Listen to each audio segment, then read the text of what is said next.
all attention is on SpaceX. What does this company actually do? I know they have rockets, I know they go to space, but how is that a business? So in this video, I just wanted to take a look at all of their services and products and just look at what this company actually does. We're not going to be looking at the financials or the valuation, anything like that, just at the business fundamentals and their revenue streams. So let's just jump right into that. So high level, SpaceX is not only a rocket company, they offer a lot of other services as well now. They offer the rockets, Starlink, their internet service, XAI, and then we're going to look at a few other things that they have coming up in the future. So the first thing we're going to look at is the launch side of the business. This is them launching rockets to space, and how this makes money for them is that they sell room on these launches and they will launch payloads for customers into space. So that could be for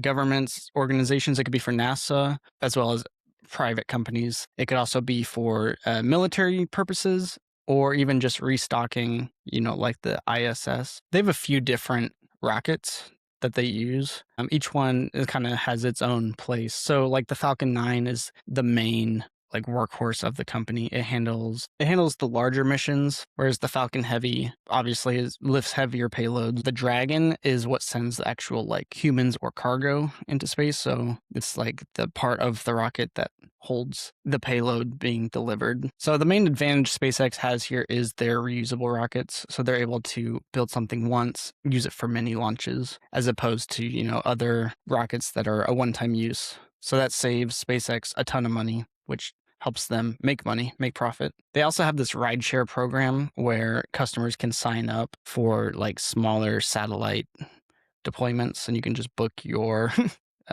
your payload here through the website. So if you want to send something to space, you can just fill out this form.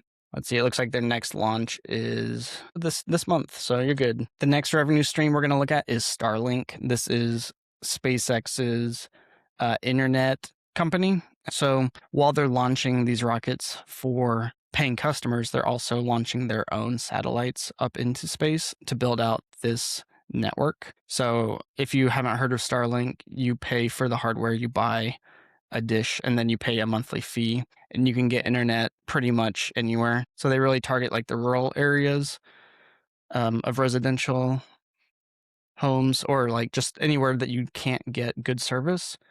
Starlink provides pretty good service everywhere. As well as residential, they also offer Starlink for business. So, it's the same thing as residential, but obviously for businesses. And where I've seen a really big increase in popularity is on aviation. So a lot of airlines have integrated Starlink so that you can get fast Wi-Fi on flights. This has a much higher margin than residential because obviously customers are willing to pay a lot for Wi-Fi on an airplane, so the airlines are willing to pay more for it as well. The next revenue stream is Starshield, and this is basically all their other services that we've talked about so far, but targeting government and security. So it's basically going to package their satellite, their communications, launch, spacecraft, all of that for national security. So they're able to bid on defense contracts as opposed to only selling these services to the private markets, or the public sector rather. The next revenue stream is XAI. So SpaceX acquired XAI earlier this year. So this is mainly, you might know it as Grok. They have the LLM Grok, but they also built out a few pretty significant data centers, which is going to be another revenue stream for them. So Anthropic just partnered with XAI to rent out extra compute from Colossus One, which is their data center. This is a really good revenue stream for right now. All of the AI companies are compute constrained, so this lets XAI and therefore SpaceX have revenue quick, as well as partnering with Anthropic. They also partnered with Google just this weekend to rent out more of their NVIDIA GPUs to Google to use. So this is kind of a double-edged sword. It makes me wonder if XAI is not getting enough demand that they need to use their own compute, but at the same time, they're able to rent out their extra compute and bring in money from that So, I mean, it's not a bad thing necessarily. The next thing I want to hit on is a potential acquisition in the future. So this is not confirmed yet, but XAI is trying to, or yes, XAI is trying to acquire Cursor, which is, if you haven't heard of Cursor, it's an AI coding product made by Anysphere. It's basically a harness around AI, so you can plug in different models and have it write code for you, as well as doing other agentic AI work. So a lot of people will use this as their main AI harness rather than like Claude Cowork or OpenAI's Codex. They are trying to acquire Cursor for $60 billion. If it doesn't work out, they have to pay a $10 billion fee. So if they back out, so hopefully, for them it does work out and they're able to acquire this company. It would also increase demand. It gives Cursor more compute that they need, as well as bringing in revenue from the Cursor subscriptions to SpaceX. So I think it's a good deal for both parties. Hopefully that works out for them. The next revenue stream I want to look at is also not currently happening, but one of their future ideas is Starlink Mobile. So they have 650 satellites in low Earth orbit today. So what they want to do is give direct internet access to mobile devices to where you don't need to have a Starlink dish to receive that connectivity. This would be huge if they're able to launch this and just offer alternatives to the normal mobile carriers. So this helps Starlink not compete only with internet companies, but also with the telecom companies. So they're really integrated into a lot of different industries. And then the final thing I want to look at is Starship, which is their future plans for launch. So it's a much bigger rocket, and once it's ready to go live, it's going to drastically reduce prices of launching because they can launch more into space every time. And this is a reusable rocket that's able to put way more mass into space every launch. They're currently testing it. They haven't started selling with this just yet, but it's coming. NASA actually picked the Starship as the human landing system for the Artemis moon missions. So they already have that contract. So it's just like fine tuning, getting it all tested.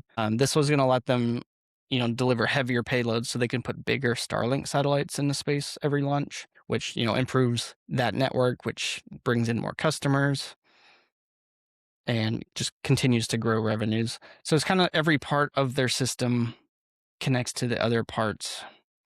It's like the SpaceX rockets deploy the Starlink satellites, which then people can use, to connect to the internet, use XAI. So it's kind of all integrated into this big ecosystem. Another future product is Terafab. They are building a chip building plant here in the United States. Once they get this up and running, they're going to be able to build their own chips, which obviously can bring in a lot of revenue. They don't have to be purchasing from NVIDIA. They can build their own.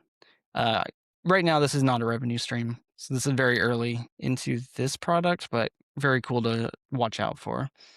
The idea is eventually data centers in space. So if a company is able to do that, I think it'll definitely be SpaceX that can do it first. Since, they already have the space side of the business and the data center side, they just need to combine them now. So I'm sure that's easy. So just looking at the flywheel one last time, SpaceX sells launch to outside customers. They also use those launches to launch Starlink satellites on the same launch.